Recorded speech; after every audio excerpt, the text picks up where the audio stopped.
Hey, it's Gerald from Lakers Fast Break. Anchor is the easiest way to make your next podcast. It's absolutely free, and their creation tools will allow you to record and edit your show right from your phone or your home computer. Anchor will then distribute your podcast for you so it can be heard on great podcast outlets like Spotify, Apple Podcasts, Radio Public, Google Podcasts, and many more. You can even make money from your podcast with no minimum listenership. It's everything you need to make a podcast all in one place. So download the free Anchor app today or go to anchor.fm to get started on your next podcast.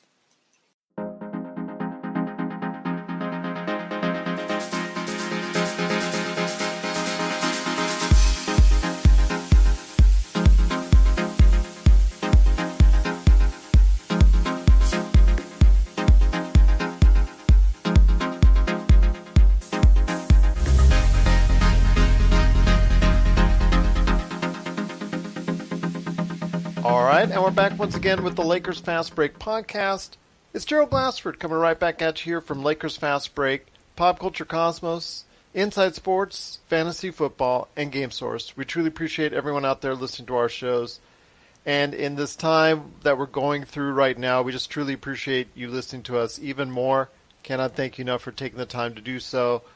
I hope you got a chance to listen to Laker Tom and myself from Lakerholics.net on yesterday's program, where we talked quite extensively about the situation going on and how we should handle it best as far as not only the league centered, and how they should take care of it, but mainly about how we as human beings should take care of the situation that goes on. And here today to talk about that situation, the stuff going on as far as the protests, obviously the stuff that's going on centered around so many different inactions that have been taking place so far many years, that finally we should be doing something much more about, is my good friend right here. You got to check out what he's doing today at NBA Draft Junkies, and please check out his great stuff. I mean, he's got a great podcast, YouTube channel, website.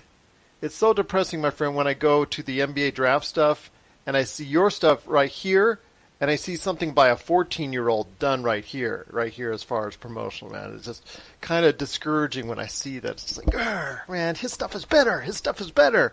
So you got to check out everything that he does today at NBA Draft Junkies, because it deserves it. There's some really great stuff. Go into detail on draft profiles and so much more. It is Rafael Barlowe. And Rafael, thanks so much for being part of the show. And yeah, just so frustrating, man, when I see those YouTube channels do breakdowns. It's done like a little high voice, and I just graduated from 7th grade, but I can give you the lowdown on the top 10 on my mock draft.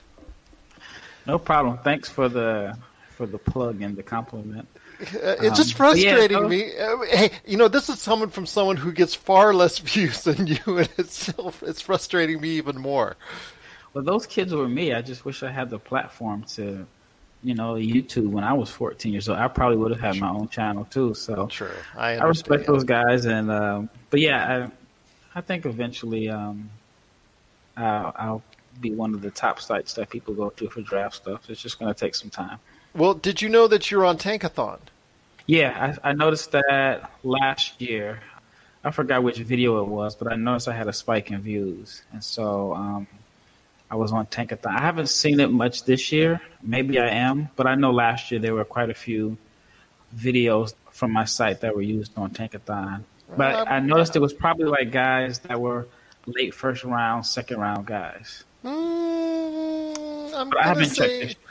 I've been checking. I've been doing some extensive research, and I'll tell you why later in the episode. You might get a kick out of that. But yeah, your videos are on Tankathon profiles of some of the higher draft profiles. A lot of it is related to international, because that's something you have a great expertise on, is the international prospects, where you see other draft sites are very vague in their descriptions and their profiles of international prospects. Yours comes across very clear, and I truly like your videos where you actually do some great breakdowns on the strengths and also the areas of improvement. I don't want to say weaknesses, but areas of improvement, as you say, that a lot of these draft choices really need. Yeah, I mean, I still obviously like the American prospects, but I think that the lane that I could have where there's not as much traffic in is actually doing the same video breakdowns on the European prospects. And like I said last year, I think I mentioned in one of the previous podcasts, Goga Batadze was the most viewed video breakdown I did last year. I mean, he had more views than Zion and RJ and all those guys combined. And so I just think it's because the American fans are familiar. Like, you're probably not going to go to my site looking for a Zion Williamson breakdown. But I think with Goga, for example, I remember when I posted it, I think the whole Republic of Georgia watched the video and followed me on Facebook, and I was getting messages in their native language that I couldn't read. So I imagine it was all positive, but he was someone that I actually had a chance to see in person a few years before, so I was familiar with him before he was on the draft boards. Well, I'm happy for your success. It is 11,000 subscribers on YouTube. Plus, it's official now. It's 11,100 from what I saw. So yep. Congratulations on your success and continued going forward. And people need to check it out. NBA Draft Junkies, if you're looking for a breakdown. And, the draft, I understand, will probably not be coming till, October. Or, there's a possibility it's not going to come till that later. Or even November. But you know what? You need to start looking now if you really have an eye on what's going on, and the NBA Draft Junkies is the place to go. All right, my friend. A lot of tough things that we're going through. I've been checking out a lot of social media, including what you've had to say as well. Some very troubling times. But as I said on yesterday's show, it's a vicious cycle. It just seems to get, it's been going on for hundreds of years. Just a vicious cycle, going back forward and forward and forward. And we're speaking out and protesting and doing all these things again that we have done before and should be more forceful about, especially from people of my ethnicity, about the wrongs and the injustices in our lives. And, obviously it's been culminated with the unfortunate death and murder of George Floyd. But I wanted to hear your thoughts on this, but also a little later on, I also wanted to hear your thoughts on how the NBA, which has been, of the four major sports in this country, more progressive, how they should be able to handle it. But I want to hear your thoughts, and the floor is yours, my friend. I want to know exactly, in this type of situation, what is it that we truly need to be looking for? It's tough to watch. I mean, I've been glued to CNN for the last 4 days now. I don't think I've posted a video on my site. And then I have one that I'm ready to upload, but I just feel like it's not the right time, right? Yeah, I just feel like a lot of people aren't paying attention to sports. I mean, maybe they are. I mean, I have seen Woj tweet, but it just seems like this story is the dominant story of not only just here in the States, but in the world. The world is watching. And in my opinion, I think I may have a different view because I've been fortunate enough to live in different parts of the world. And I've heard the opinions of non-Americans about Americans. And then I've also seen how I think that in a sense we kind of have an American arrogance where we never thought that this would happen here. We never thought that there'd be a disease that would come out and have the country on lockdown. We never thought that we'd have, choppers flying above DC or the military and National Guard being called into multiple cities. So I think for America, we have to look at ourselves and realize that we're not much different than some of these other countries that you see in the Middle East. We always like to speak out on human rights issues around the world. Hong Kong is probably the latest that has been talked about, but yet we haven't handled our own human rights issues very well in our own country. Yeah, it's just kind of been with the, kind of just putting a Band-Aid over a wound that has been going on for a while. And then I think that what's going on with the pandemic, what happened in Minnesota, and then Trump kind of fanning the flames is just kind of like a perfect storm of things that have all come together at the same time. And so, because, I think that is the reason, because there's been videos of police brutality before. he's not the first person to say I can't breathe, and that it ended up, making the news. I mean, I forgot what year it was, but a bunch of the NBA players were wearing the I can't breathe T-shirts. So Kobe's it's not on the Laker forum. Kobe on the Lakers forum, he's been shown his. I can just tell you from my experience living in Los Angeles up until the year 1995, one of the most memorable moments for me was the racial tensions during Rodney King and those issues, and just my car broke down on about just a year after it happened at Florence and Normandy. You're right at the flashpoints of those riots. So, I was there and I felt the nervousness. I felt the tension even a year later. So it's just something that should have been eradicated a long time ago, but we just have tried to ignore it and push it to the side as far as people of my color. And it's fine. It is late. We're doing this, and I cannot apologize enough to everyone out there for what people of my ethnicity have done and treated for so many years. But I don't know what to say at this point, man. I don't know what to say. Yeah, I mean, it's just being recorded now. I think that's the biggest difference, that there's evidence, and I don't know what can happen from all of this, but one of the things that I'm seeing is that there's so many people that are standing up for what's right. So it's not like it's it's all black protesters, and it's not black versus white. It just seems like it's right versus wrong. And so I've been seeing people from all different ethnicities and colors coming together. And I mean, even now, like with CNN playing, I'm thinking like, okay, maybe the protests are going to die down. And no, they started earlier today. Because of the curfews and all that. Yeah. Oh, I never thought of it from that perspective. So they start earlier because, as the curfews come in, it seems to turn up the violence even more. Yeah. I mean, I'm definitely not condoning the violence that's going on and the looting. But I guess historically, change has come from riots, just in past history. And so I haven't had to check myself.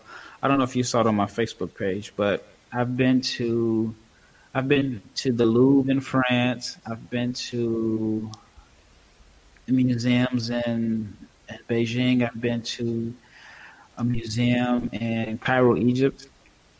And I just thought about it. It's like when I go to these museums and they show this different artwork, it's all stolen from riots. Saw you mention that. So it's like, I mean, I've spent money at going to these museums to see different things, and it's a bunch of artifacts that were stolen from riots. And so I had to check myself and say, man, I've contributed to. I mean, even though the person who probably stole the painting sold it to somebody else and sold it, and it's been probably sold, multiple times over, but it is stolen artifacts. And so, and riots and stealing is part of what's going on in riots. And so, unfortunately, it's just televised also. So it doesn't look like people are stealing art. You just see people stealing shoes and T-shirts and from high-end stores. So I'm not saying that it's right, but I just know that usually comes along with a riot.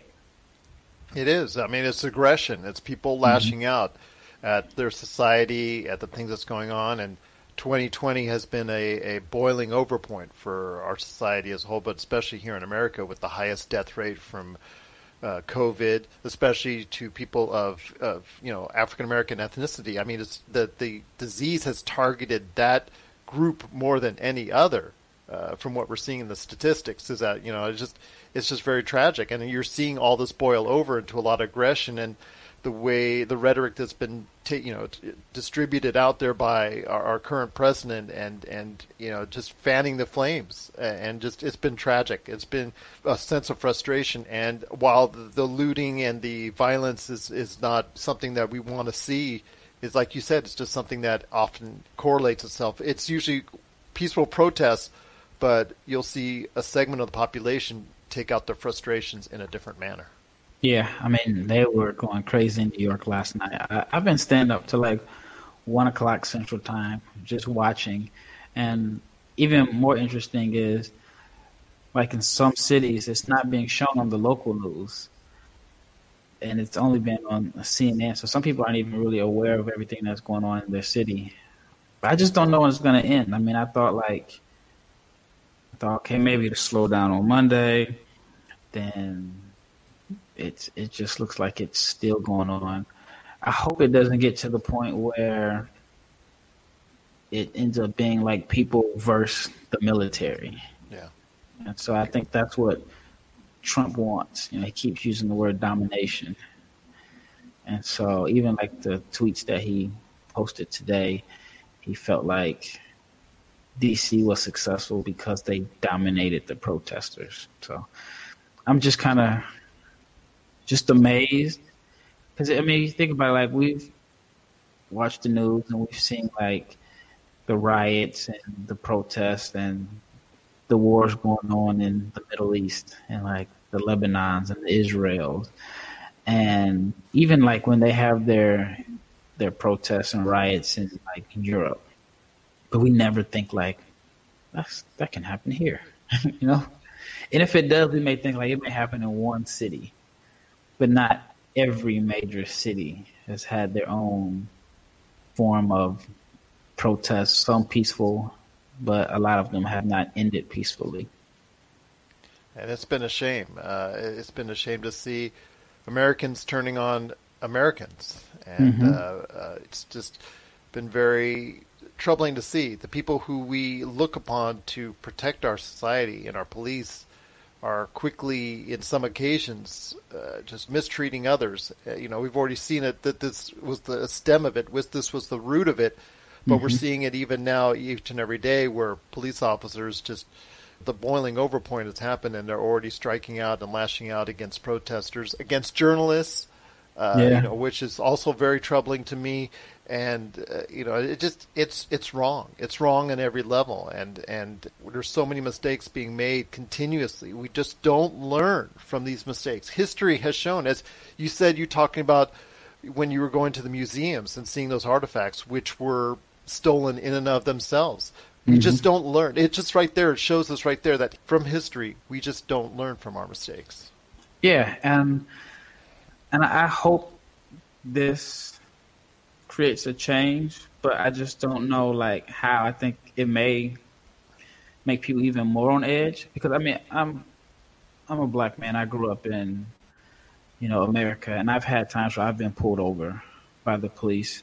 I've never had a situation where I've been handcuffed or had a gun to my face. So I haven't had those type of stories, but I have had times where I felt like, okay, I know I have been pulled over because they just wanted to pull me over to see if my paperwork or my license were legit.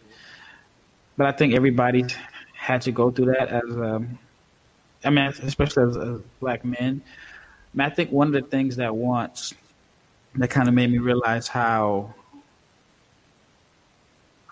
sad things are is I was working for like an AU program a few years back, and one day they just decided to have like a class, and it was a class on how to interact with the police if you're pulled over. And it was one of the coaches was saying, keep your hand on the steering wheel, talk to the cop, say, I'm reaching in my glove box to get my registration, and just all the little steps that unfortunately we have to do to make sure that the situation doesn't escalate and we look like a threat. And so, fortunately for me, I haven't had some of the same issues that some of my friends have had with the police. But, I know it goes on. I'm aware of it. And, there is a little bit of a nervousness that you have when a police car pulls behind you, because as a black person, you may sometimes fit the description, even though it's not you. And so, and then I also feel like just in the United States, we have this, at least as a black person, we may have this thing that we're supposed to fear the police. And there was a situation once when I was in Istanbul, and it just showed me how different the world is. A police officer pulled a the car I was riding over, I think it was like two cars, right? And pulled the car over. And then once they pulled the car over, they checked the guy's ID, and they were taking too long. So the guy got out of his car and approached the police officer that was back. And I could just hear him going off and just yelling at the police officer. And I'm like, I can never do that in the United States. The minute I would have got out of my car, and I just think even regardless of race, but probably more so as a black person, the minute I got out of my car, I would have been seen as a threat, and it could have ended totally different. So just those different experiences just make me realize that how different America is. And how much more we need to go to in where we need to be. We're signaling the ref for a quick timeout, but we'll be back with more of the Lakers Fast Break podcast. Check out what's been going on with the Pop Culture Cosmos Show and the PCC Multiverse. The better that these Marvel films do, the higher the standards are going to be for not just other films in general, but other Marvel films also. I think it's really hard to end a show with this many fans in a satisfying way. That's the Pop Culture Cosmos Show. And the PCC Multiverse. Playing worldwide on radio 7 days a week and wherever you get your podcasts.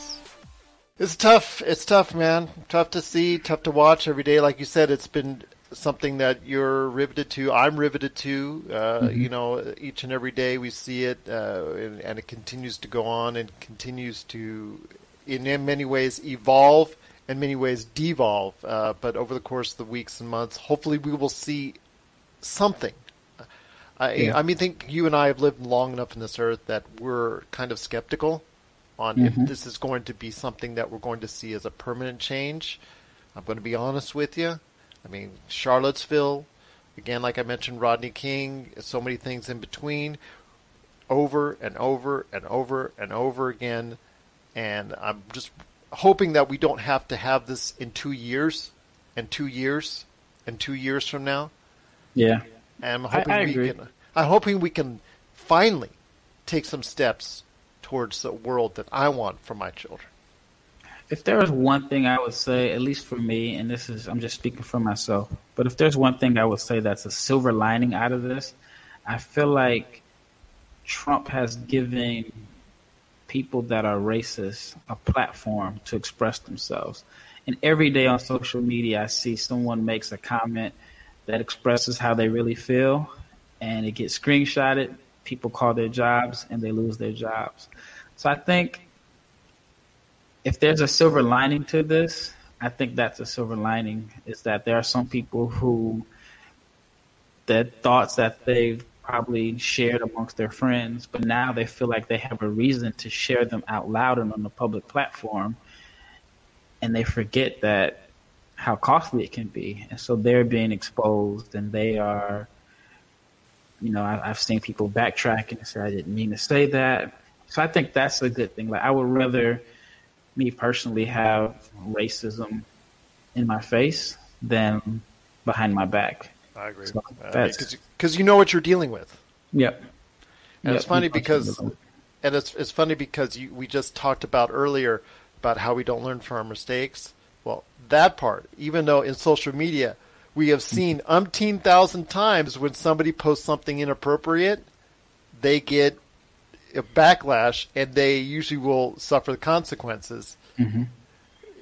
Obviously, they're not learning from the mistakes, and that's a good thing in this situation. Yeah, definitely. Like I said, I'd rather have it in my face. I'd rather see, I'd rather identify who the person is than to not know. And take the appropriate action. Yep, I totally agree. So, not a lot to say that's positive in this situation, but for me, that's a positive. At least it's something, man. At least it's something. Yep. So we come to a point. Oh, I wanted to say that I'm appreciative and thankful for, a person like yourself, that you have a platform with the Lakers Fast Break, and you're open to talk about and open to have these type of discussions. So I appreciate that. A lot of people probably just don't want to talk about it or don't know what to say. Not necessarily saying that they silence means they're agreeing with what is going on, but it's an uncomfortable conversation to have. So I appreciate you for wanting to use your platform to talk about it.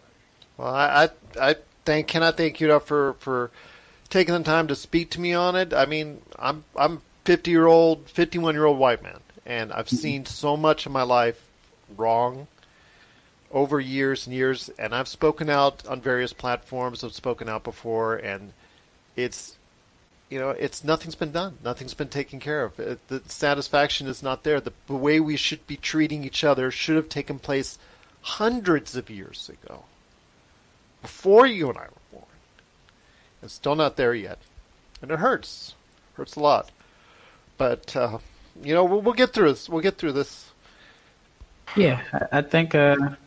I'm hoping a change will come out of this. And so, only thing you can really do is just be optimistic and hope so. Yeah. And you know me, I don't really like to go into the political stuff when it comes to either any of my shows, but there are those times, like after the Las Vegas massacre, I had to speak out.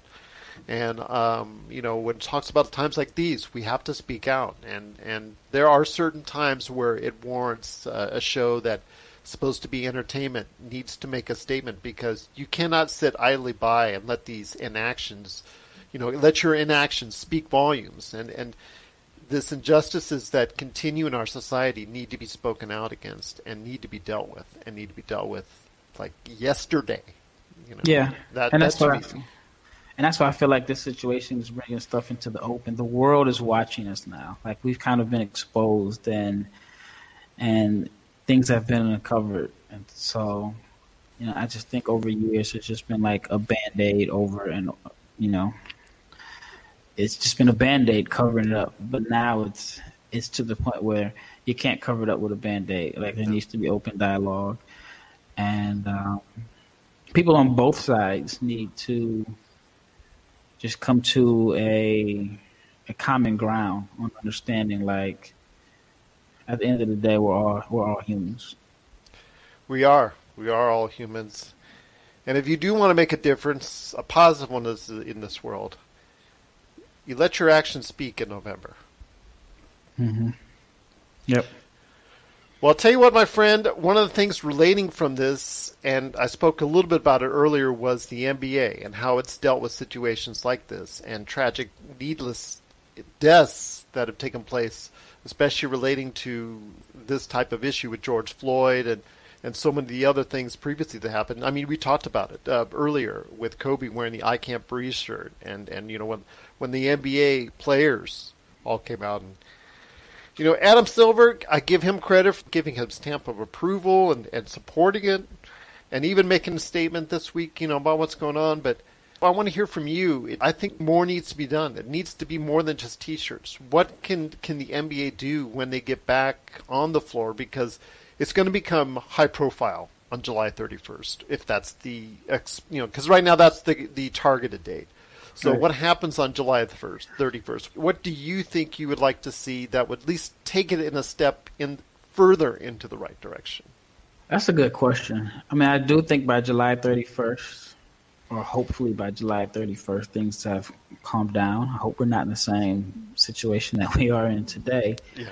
But I do think the NBA has done a good job of allowing the players to speak freely on social issues.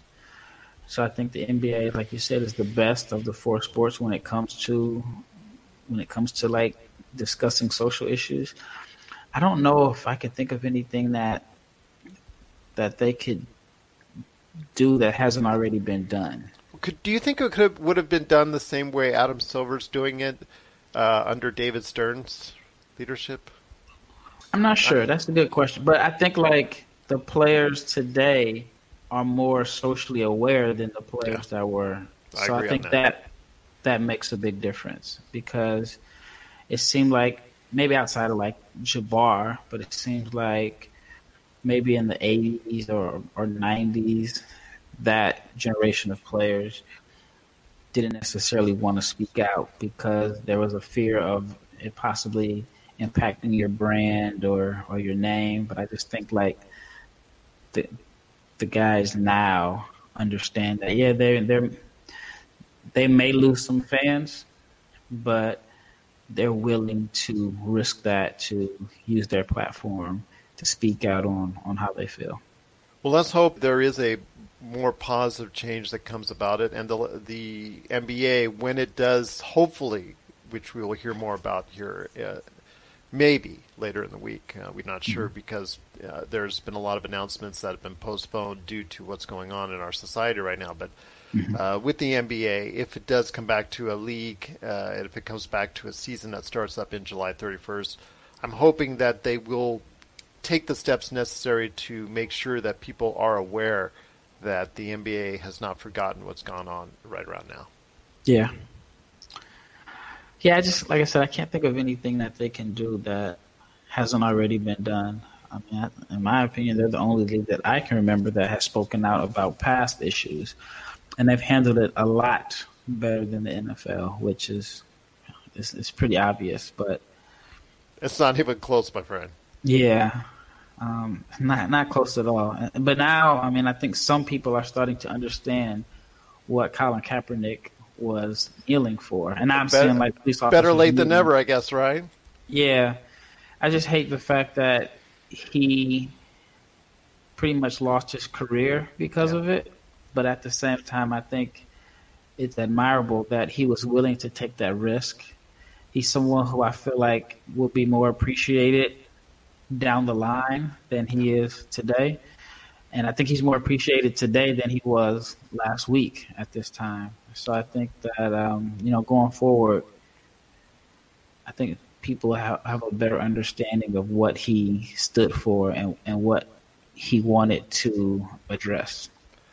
As I said then, and as I say now, it's not that he is doing it because it is his given right, and many people have lost their lives so that he could go on one knee.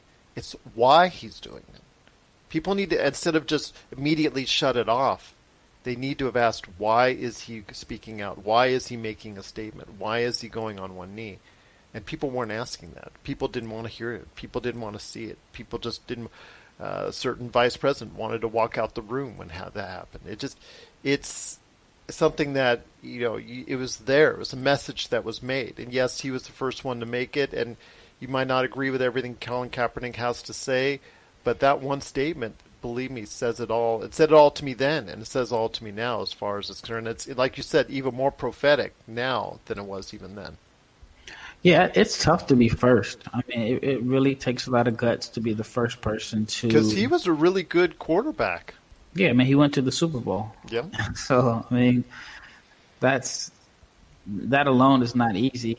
And it's a similar, but like even with Royce White, he lost his career. I mean, he definitely has other factors why, but he was willing to stand up and discuss mental health.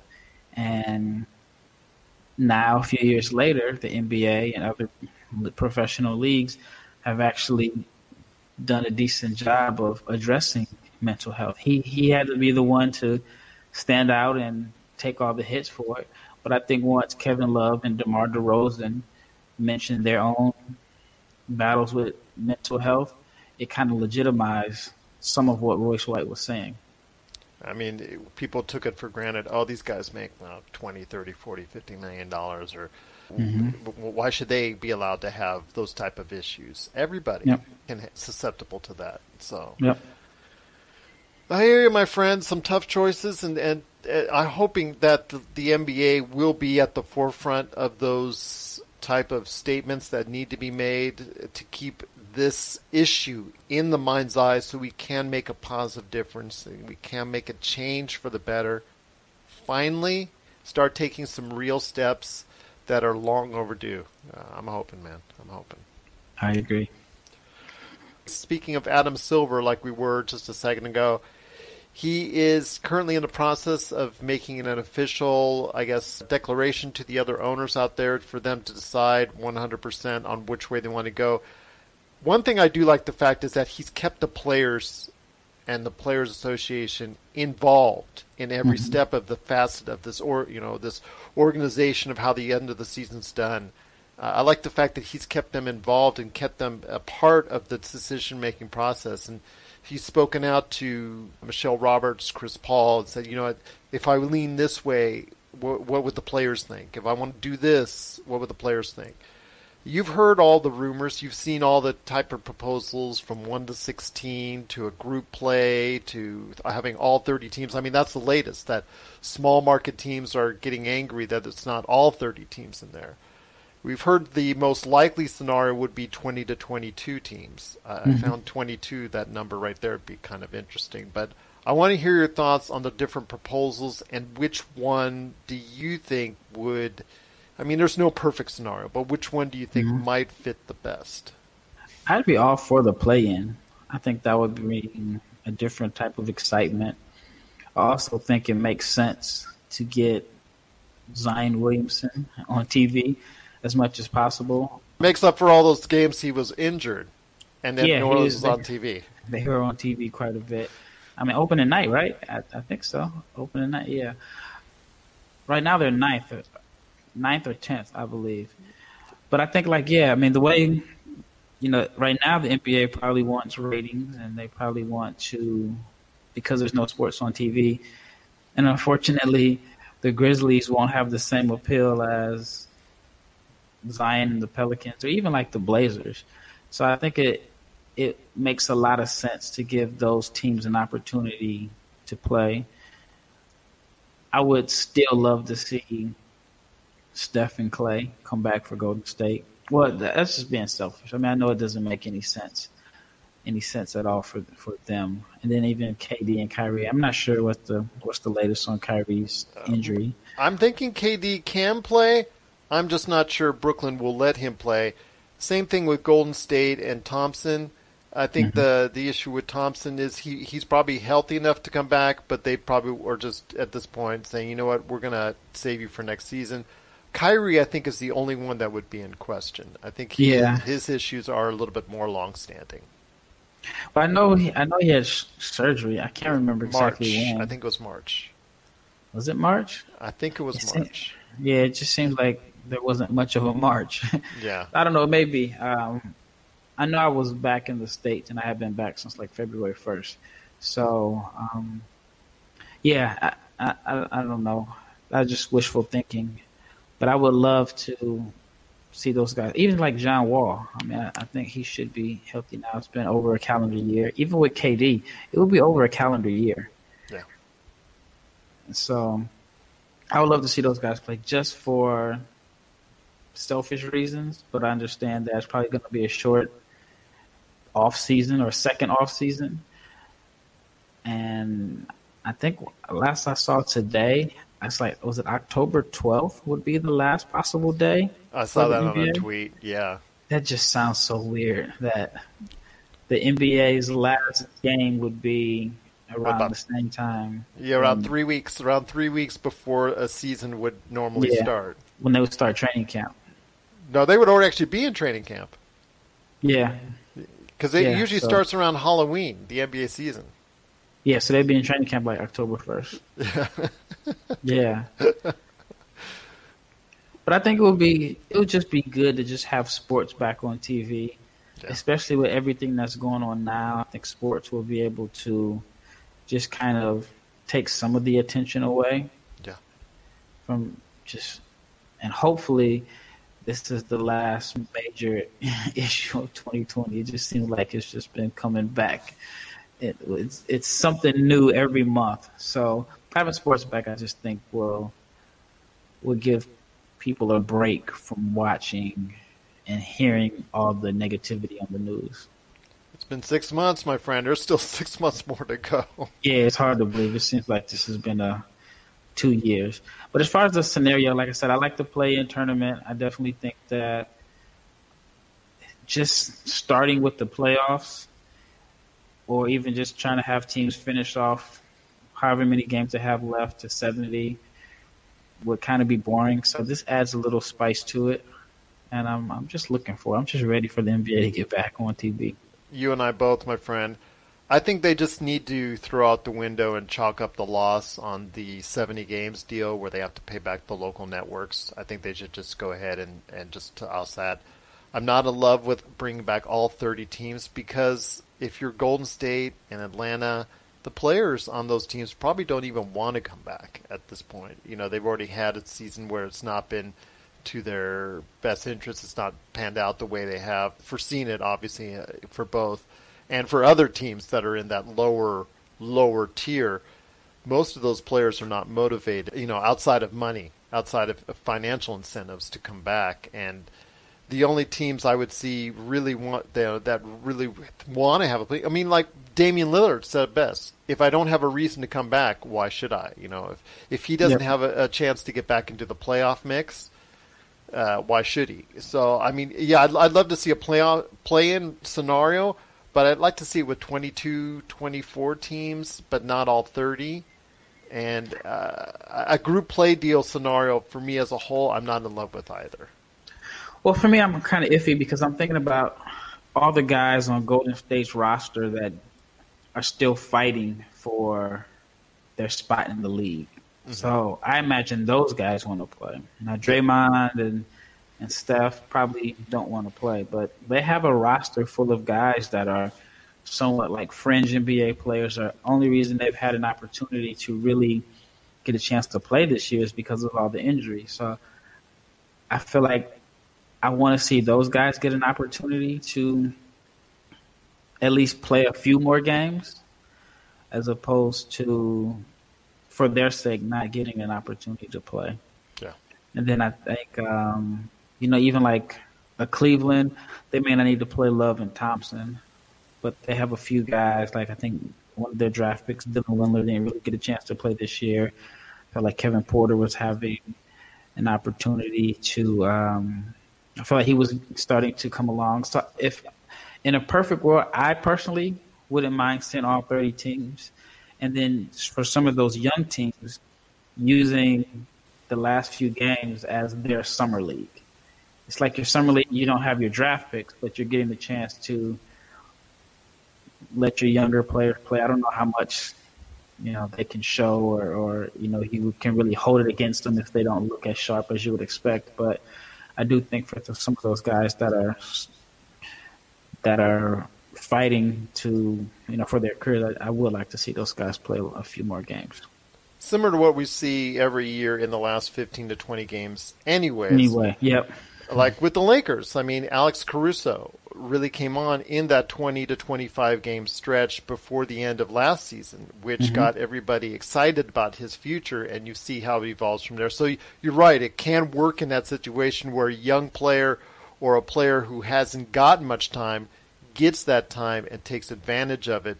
And we usually see that whether it's for improving their own status on their team or for improving their status or in the eyes of other teams that they know if they're going to be a free agent or for trade value or whatever, et cetera, et cetera. We see that all the time in those 20 games where players that have not gotten the chance and opportunity seem to do very well in that period of time. And like you said, if that was the case for some of those lower tier teams, we would, they would get the chance and opportunity to go ahead and do that, but not in as much or many games fashion as probably they would like it. The showcase would be a lot less. Yep. I mean, like I said, it could just kind of be somewhat of a replacement for Summer League.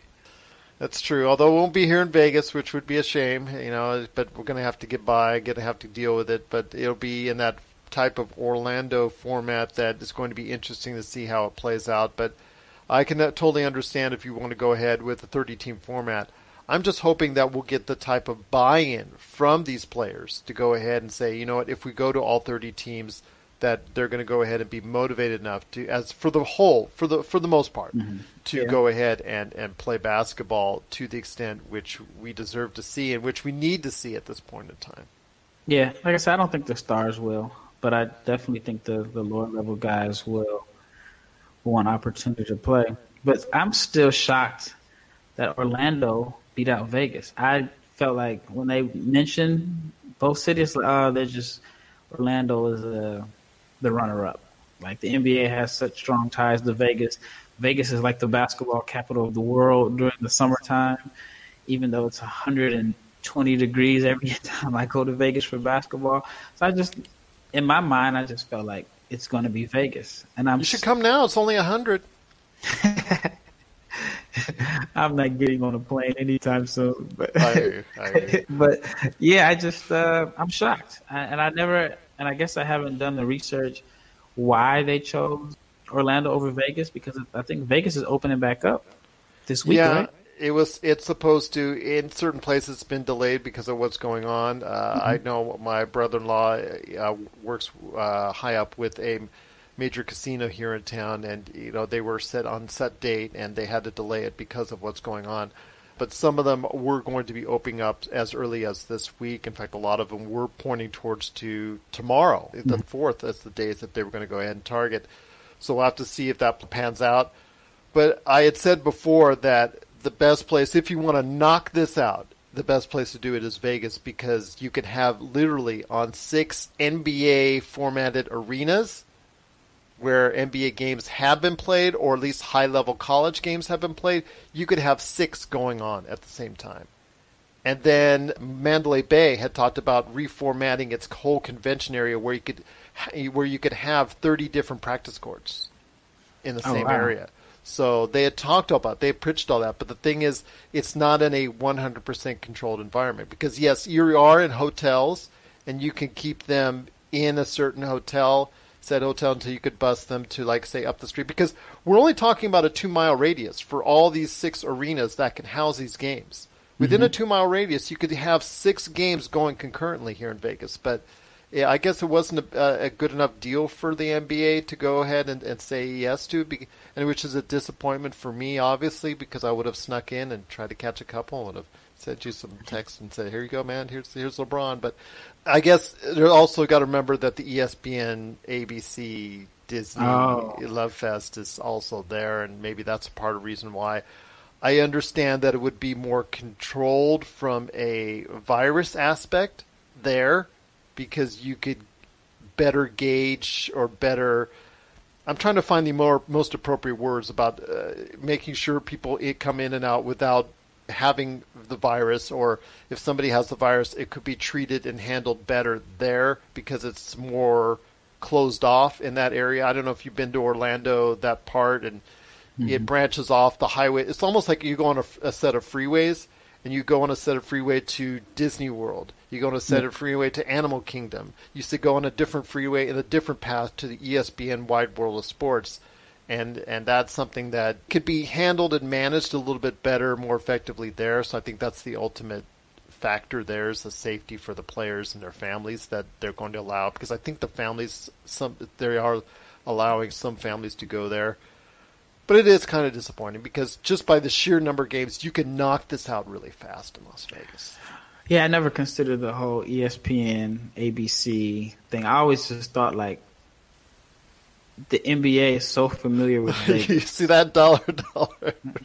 Yeah, and then I know both areas, their economy has just been decimated by what's going on. But I don't know, I just always thought, like, the NBA has such a strong relationship with Vegas, but I guess ESPN won out on that one. Well, it's there and it's not there. You got to remember the All-Star game. Speaking of riots and speaking of things that went wrong, the All-Star game in Vegas so many years ago that I was there. Yeah, it was bad for so many different reasons, and it left a bad mark. David Stern, I think, was commissioner at that time. He just wanted nothing to do with Vegas, and they were using the old betting excuse of that. And as you saw, Adam Silver, he started to work with the city, and obviously because the city was becoming a premier hotspot for all these summer league games and whatnot, and it became something more. I will agree with you 100% when we get an expansion team. Seattle comes first, I get that, but I think Las Vegas needs to be considered, especially because of the success of the Golden Knights here, who's been outrageously popular. So I'm hoping that someday that will happen. If that's the case, then I think the NBA will finally fully embrace Las Vegas 100%. But yeah, it was kind of disappointing to hear, but I know Orlando, because of those reasons for safety factors, and possibly because a certain Bob at a certain company named Disney can get on the horn with Adam Silver anytime he wants, and chew the fat with him. I think that there may be some ties in there as well. Now, does the T-Mobile Arena have all the luxury suites that the NBA wants in the arenas? Okay, I haven't been to that arena yet. It's a beautiful arena, brand new. I'm saying this on the air. Their bathrooms are the best I've ever been in any sports arena, and that's saying something. And you could take that as a joke any which way you want, but I'm talking seriously. They really did it right. It's really a modern facility in every which way. And I mean, the Golden Knights have the highest ticket prices right now in the NHL because they're the most desired right now in the NHL, or at least one of. It's a success story, and that they've had, and we fill out the games when we had games, every time. So it's something that if it could be replicated on the NBA level. I don't know if the Raiders in a brand new football stadium are going to do the same, but I can tell you if an NBA team comes here, if they win, at least at a decent level, can be a big attraction here in Las Vegas. But. See, I've always kind of wrestled with that because Vegas seems like it's such a Lakers town that it is. Hence me. That it would be like, I mean, the Lakers have a lot of home games on the road, but I just feel like that is such a Lakers town. It would almost be like the Clippers East in a sense that you have to really put together a good team for the city to, this is just my opinion, but the city to embrace it, because when the Lakers come to town, I'd see all yellow jerseys there. Oh yeah, and there's, well, you know why they do, the golden rule in Las Vegas when it comes to sports betting is don't bet on the Lakers, bet against them, because so many Lakers fans come from LA each and every weekend to bet on the Lakers. So, I see it at Summer League. I used to hate going to Summer League, and back when, before Lonzo Ball, like I jokingly say Lonzo Ball ruined Summer League for me, because I used to be able to sit, have my legs on the whole row in front of me, and you can move around. But when now, if you leave your seat, you might not get it back. It was casual. It was pretty casual back in the day. You could shake hands and meet like different executives. But it's tough now. It all changed with Lonzo Ball, and the Lakers always get the last game, so about 5 o'clock the place starts to fill up. So I don't know, NBA team in Las Vegas, I don't know if the Bus family would like that because that's their territory. Because do the Lakers, is the local TV game mostly Lakers? Well, local TV. We do have the Lakers network out here with Cox. If Cox, which is the predominant cables, company here in town, it does have the Lakers station for a reason. So it is Lakers East. It is Lakers East in many ways. But I don't think that should discount from supporting a Las Vegas team. But that's why I said Seattle would come first for obvious reasons. I don't know if Mexico City and London is feasible now yet. It may be at some point because of travel. If you can find a way to cut down the travel time, I think that would probably work out. But your thoughts on that as far as expansion to outside the USA, outside of Canada, we saw with Vancouver and Toronto after that. That's one thing. But to Mexico City, to Europe, what are your thoughts on that? I mean, London is just not, they don't really care about basketball there. I think it makes sense to want to expand to Europe, and London is the closest place, but football is huge there. So they don't even have like a team in London in the Euro League or the Euro Cup. I don't even know if professional basketball in London is even big. Like I've heard of guys going over there to play, but it's not a major league. So I'm not understanding why, unless that's their plan, is to make it basketball popular there. I could see Paris before London, because if you think about it, Paris and London are really only like 2 hours away. Yeah. So it wouldn't be that much of a difference as far as like logistically. If you're going to go all the way to London, then you might as well go to Paris, in my opinion. I think Mexico City, they've had some success there. As far as with the games, I'm just not sure how that would work out either. I mean, I definitely would see them going to cities in the States before expanding outside of the country, even though I think they really want to take advantage of the Mexico City market. Because if I'm not mistaken, is it the second largest city in North America? I know it was, I think, the largest, but I think if it's not the largest, it is got to be in the top 3. Yeah, definitely. So you definitely want to take advantage of that market if you're the NBA. Yes, absolutely. And I hear you, and that would be something similar to what we've seen with Canadian cities, where one has been success in Toronto, and unfortunately in Vancouver it didn't quite work out. And now we see it in Memphis. But I'd like to see something in Mexico City. That might work out a lot better. But you're right, with London and Paris, I still think more needs to be worked out. So yeah, and I think I wonder how much different would Vancouver have been if they were able to draft a marketable star. Like their draft picks were Bryant Reeves, and then Steve Francis didn't want to go there. And Toronto, they had Vince, and then they had T-Mac, and I think that then Stoudemire. So I think that made a big difference that they had a few young marketable stars in the infancy of their career. Why I just feel like Steve Francis killed the franchise when he didn't want to go there, and it just kind of gave the perception that nobody wants to be there. So I think that played a major role. And then also it's so close to Seattle. Yeah. It's just a shame because Vancouver is so beautiful. I haven't been there yet. From every time I see pictures of it, it just seems like a great place to hang out a bit. I've heard good things about it, but I just haven't had a chance to go to. Really haven't had a chance to go to the Pacific Northwest. It's a beautiful area up there, my friend. Definitely, indeed.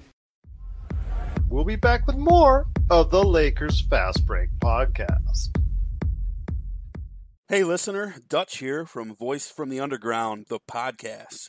My co-host and I want to invite you to check out our little corner of the podcast verse. At Voice from the Underground, we talk about all the crazy happening around us and try to make a little bit of sense out of the nonsense with little to no results. If the idea of hearing 3 semi-intelligent, outspoken nerds talk about politics, social issues, current events, sports, movies, pretty much anything that we decide to talk about because, well, it's our show, appeals to you, grab your shovel and come on down to the underground, and then consult a qualified psychotherapist. Find us wherever you get your podcasts, just not where you buy your weed. Voice from the Underground. So before we head on out, I want to hear your thoughts. And again, thank you so much for your time. I'm speaking to Rafael Barlowe from NBA Draft Junkies. Check out his great experience today. So before I hit him up with a surprise on the way out for next time we meet, I want to hear your thoughts on what's going on with NBA Draft Junkies. Once all the situations cool down a little bit, I know you've got some stuff planned to go ahead and pop on your site. Yeah, I'll put out my mock draft, second half, picks 15 to 30. That's done and completed. I just haven't uploaded it. There's more important things I feel like that's going on. But I think I'll probably upload it tomorrow, which would be June 3rd. So by the time this podcast is up, it should be online. It was tough. I actually had to kind of look at the mock draft that we did.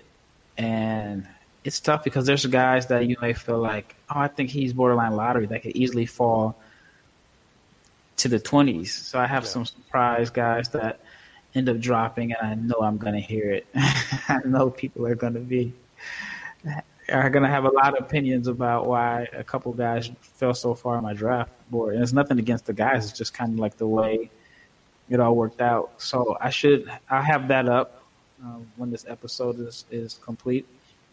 So that's what I'm working on. I have a couple guys that I'll do some videos for this week. And with the way the draft is looking like now, October-ish, I'm going to be struggling and I don't know if I just should start on 2021 prospects or what, but I should pretty much have videos for the top 100 guys on the draft board. Well, that's something to look forward to indeed, especially if you're a viewer. You need to follow NBA Draft Junkies on YouTube. Subscribe. Like his videos. Subscribe it. He's really done a great job. I want to tell him on the air that ever since he went to a full commentary aspect of it as far as his videos, I think, in March So I'm looking on your videos in March. The way it details and breaks everything down, it's much better than anything else I see. Yes, even from those 14-year-olds on YouTube, they're out there. So your competitors, our competitors per se, that are out there. But yes, the NBA Draft Junkies, you got to go ahead and check out his videos, detailed breakdowns, just so much more. It's at NBADraftJunkies.com, NBA Draft Junkies on YouTube, and you'll see it popping up in different areas, including Tankathon, as far as the various prospects. So definitely check it out, indeed, NBA Draft Junkies. And speaking of mock drafts, and speaking of checking out all that stuff, investigating, I would know all this because I've been doing a lot of research in the past few weeks, because I was asked by Laker Tom of LakerHolics.net some time back, hey, Gerald, you've been talking to all these great NBA draft experts like Rafael Barlowe, Stone Hansen, Michael Weisenberg, etc., etc., etc., etc. Why don't you do your own mock draft? So I've got one in the works. I've already got my 30 laid out. I'm just finishing up on the descriptions of it. So I am going to debut it sometime within the next few days. So next time you and I come on the air, I want you to check it out. And if you don't laugh too hard, if you don't die of laughter, per se, I want you to come back on the air and tell me what you think, and we'll go from there. Definitely. Well, one thing I can guarantee you is I won't laugh, because I know how difficult it is to put together a mock draft. It was tough. It's pretty tough. I mean, the lottery is maybe a little easier, but you really have to know your stuff from the second half, because you may have to have watched anywhere from, I mean, I'll put it like this, 15 through 30, there's anywhere between 15 through 25 to 30 guys who could fill up, especially in this year's draft. I don't think there's much of a difference between pick 15 and pick 33.